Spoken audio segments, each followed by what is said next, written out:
परमात्मा ने कभी परमेश्वर जी ने क्या बताया है कि आजा बंदे शरण राम की,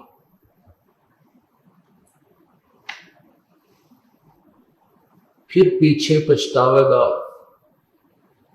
परमात्मा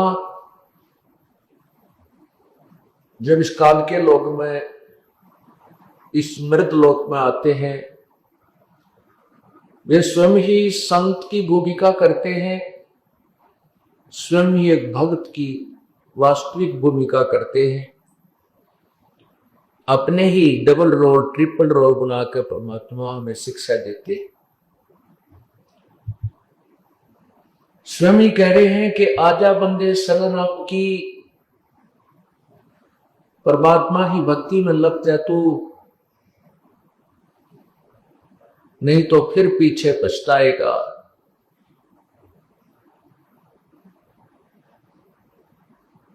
फिर साथ में हमें याद दिलाते हैं ये बालू की भीत, जैसे बालू रेत से द्वार बनाई जाए, वो इतनी अस्थायी होती है कि वो कोई पशु का पैर लग जाए तो गिर जाए, तेज वर्षा आ जाए तो उसके नाप निशान ढेकल,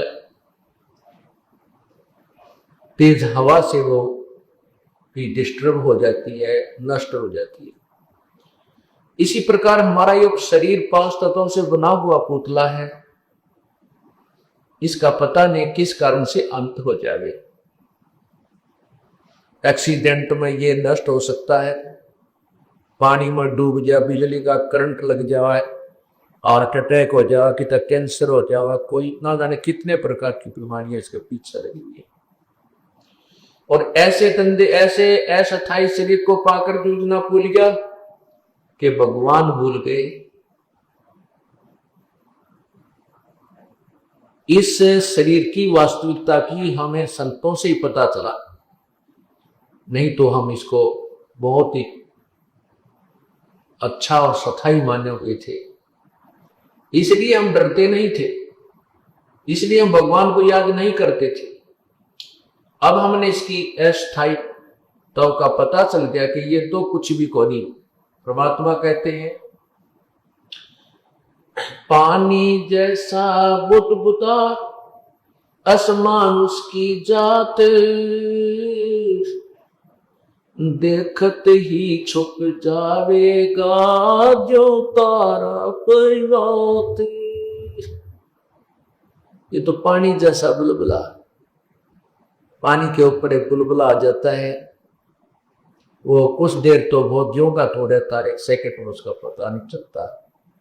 इसी प्रकार ये मनुष्य शरीर है, एक बार हमारे हाथ से छूट गया, इससे प्राणी निकल गया, इसको सवा कर देंगे या कि तो जमीन पर गाड़ देंगे, इसका नाम साग उठा दिया जाएगा। इसलिए हमने इस मिट्टी से लाभ उठाना है। जैसे किसान मिट्टी से गेहूं उत्पन्न कर लेता है, अपनी जीवन रक्षक गेहूं को बना लेता है, उसे धन कमाता है, मकान बना देता है, अपने कपड़े वस्त्र ब्याह शादी की व्यवस्था कर देता है, मिट्टी से कर लेता है। ठीक इसी प्रकार हमने इस 5 तत्वों से बने हुए इस मिट्टी के महल से, इस मिट्टी के खेत से राम नाम का धन एकत्रित करना है, ये कमाई करनी है। यदि हमने इस मिट्टी से राम नाम का धन संचित कर लिया तो इसका लाभ है, अन्यथा मनुष्य शरीर का कोई यूज नहीं, कोई लाभ नहीं। नहीं तो हम वही कर्म करते हैं जैसे आम प्राणी करते हैं, बच्चों को उत्पन्न करना, उनके अंदर मोह होता और फिर इस शरीर को त्याग करके चलेगा।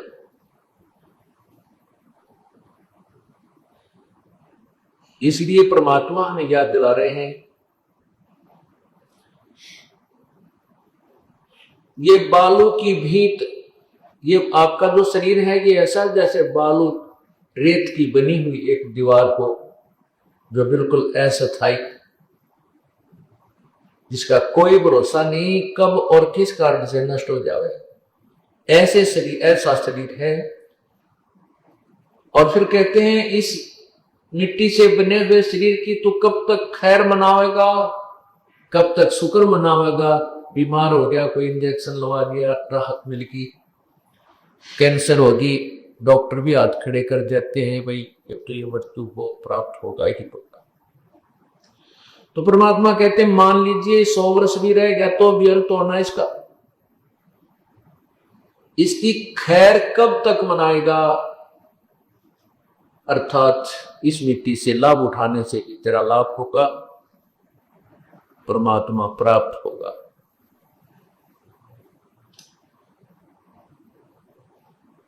जो व्यक्ति भगवान नहीं बचते, परमात्मा को याद नहीं करते, जब तक उनके पूर्व जन्म के संस्कार होते हैं, पुण्य जब तक चलते हैं, तब तक तो वो सुखी नजर आता है।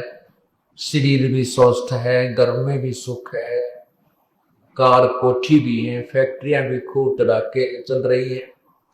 और जिस समय पाप कर्मों का प्रभाव शुरू होता है, पुण्य समाप्त हो जाते हैं, फिर फैक्ट्रियां बंद होने लग जाती हैं, मजदूर हड़ताल कर कहते हैं, शरीर में रोग बढ़ जाते हैं, और अंत में वो प्राणी अपने पुण्यों को बर्बाद करके और चला करता है, पाप कर्मों के भोग भोग कर शरीर छोड़ जाता है। सत्संग में याद दिला जाता है कि जो प्राणी आज जैसे ही संस्कार है, कोई राष्ट्रपति बना है, कोई प्रधानमंत्री बना है, कोई मुख्यमंत्री बना है, या कोई अन्य अधिकारी है, या हमारे जैसा कोई गरीब को है, कोई रिक्शा चला रहा है, कोई मजदूर है, किसान है, किसी को रोग लगा है, कोई स्वस्थ है, ये अपने ही पूर्व जन्म के और पापों के आधार से है। ये पूर्व जन्म में जब हम कभी मानुष जीवन में थे, उस समय हमने ये पुण्य और पाप किए थे, जिनका भोग आज हमको करे। और इस जन्म में यदि हम कोई शुभ नहीं करेंगे तो भविष्य में हमें प्राप्त नहीं होगा। जैसे किसान फसल तैयार करके और गेहूं को निकाल के अपने मकान में डाल देता है, गेहूं के ठेके भर लेता है, और यदि वो किसान अगले सीजन में फिर से फसल नहीं बोता है, तो जो पहले उस सीजन में गेहूं जोड़कर जो रखी हुई थी, एकत्रित की हुई थी, वो हो सकता है उसके 2 वर्ष भी काम निकाल के खाने पीने का, हो सकता है वो 3 साल भी काम चलाते। फिर वो यदि फिर से वो किसान उसी प्रोसीजर को नहीं अपनाएगा, अर्थात फिर से खेती तैयार नहीं करेगा, बीज नहीं बोएगा, वो किसान कंगाल हो जाएगा। उसके बच्चे मजदूरी करेंगे, मांगता करेगा, भीख मांगेगा, निर्धन हो जाएगा। ठीक इसी प्रकार हम पूर्व जन्म में की हुई कमाई के ठेके पर रखे हैं, उनमें से हमें ये मनुष्य शरीर मिला है। इस मनुष्य शरीर में जो हमें प्राप्त है, आज हम उसको ठाठ से खा रहे हैं। कोई गुट्टी लगा रहा है, कोई सुल्फा पीवा है, कोई अफीम खा रहा है, कोई शराब पीवा है, कोई सिनेमा देखा है कि तो पकवान डरते, परमात्मा से नहीं डरते, परमात्मा को याद नहीं करते हैं, और करते हैं तो एक फॉर्मलिटी ही करते हैं, शास्त्र अनुकूल साधना नहीं करते, तो उनका जीवन व्यर्थ हो रहा है। गीता के यथार्थ विश्लेषण की जानकारी के लिए पढ़ें पुस्तक गीता तेरा ज्ञानामृत।